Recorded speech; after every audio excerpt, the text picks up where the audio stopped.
PBKS batting रे LSG घाइला Priyansh एवं कनली batting कमाल। पंजाब दल 54 रन रे विजय हासिल करिछि एलएसजी विपक्ष में। दल लगातार 5टी मैच जितिबा सह एही सीजन एबे पर्यंत अपराजय रहिछि। दल पॉइंट टेबल पुणी थरे शीर्ष स्थान को अख्तियार करिछि। अन्यपटे एलएसजी मैच टी हारी नंबर 8 रे रहिछि। पंजाब बनाम एलएसजी मैच रो सारांश जानिबा पूर्वरु वीडियो टी को गोटे लाइक एवं चैनल को सब्सक्राइब करने को जमा भूलिबेनि। आईपीएल 2026 मैच नंबर 29 रे पंजाब किंग्स एलएसजी को पीसीएनयू क्रिकेट स्टेडियम रे भेटिथिला। एलएसजी अधिनायक ऋषभ पंत टॉस जीति प्रथमे बोलिंग करिवार निष्पत्ति नेइथिले। प्रथम ओवर एलएसजी को बड़ सफलता मिलिथिला। ओपनर प्रभ सिमरन को 0 रन रे आउट करथिले पेसर मोहम्मद शामी। तेबे प्रभ को एपरि विकेट जीवा दल पय आश्चर्यजनक थिला, कारण से ए सीजन रे प्रथम मैच रे भल प्रदर्शन करि आसुछंती। नंबर 3 ने कुपर कॉनली जोग देइथिले ओपनर प्रियांश आर्या को। दुहिंको बैट रु आक्रमणात्मक चौका छक्का सह रन वर्षा होइथिला। एलएसजी बॉलर फेल मारिथिले सेमानंकु आउट करिबारे। प्रियांश एवं कनलींको 80 बॉल 182 रन विशाल पार्टनरशिप गढ़ी उठिथिला।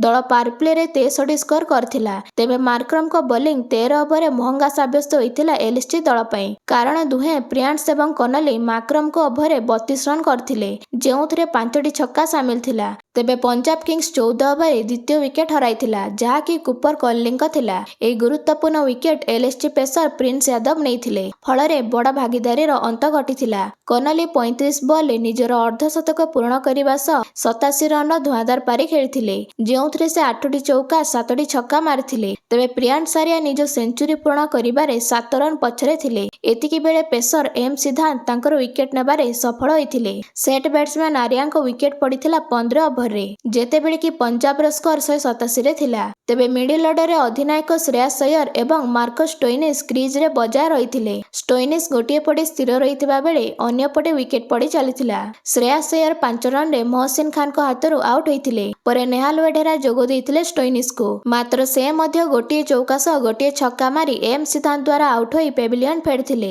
शेषरे स्टोइनिस एवं शशांक सिंह को मिलित 44 रन पारी दल को 254 विशाल स्कोर ने छिड़ा करथिला। स्टोइनिस 16 बॉल रे 29 रन करथिबा बेले शशांक 6 बॉल रे 17 रन पारी खेलिथिले। तेबे 255 टार्गेट चेज करिबारे एलएसजी दल फेल मारथिले। 20 ओवर 200 रन रे अटकी जाइथिले बैट्समैन। एणिकी एलएसजी दल नुआ ओपनिंग जोड़ी मिचेल मार्श आयुष बड़नी पड़िया को ओह्लाइथिले। दुहिंको बैट चौका छक्का सह 36 बॉल 61 रन पार्टनरशिप होइथिला। पावर प्ले रो शेष ओवर बड़नी को विकेट पड़िथिला, जा विजय कुमार बैसाख नेइथिले। बड़नी 21 बॉल 35 रन करथिबा बेले 5टी चौका सह गोटिए छक्का मारथिले। पावर प्ले रे दल 61 स्कोर करथिला। परे अधिनायक ऋषभ पंत क्रीज को आस्थिले। दल 10 ओवर 100 रन अतिक्रम करथिला। तेबे पंजाब रो स्पिनर चतुर चहल सेट बैट्समैन मिचेल मार्श को आउट करी पड़ियारू विदा करथिले।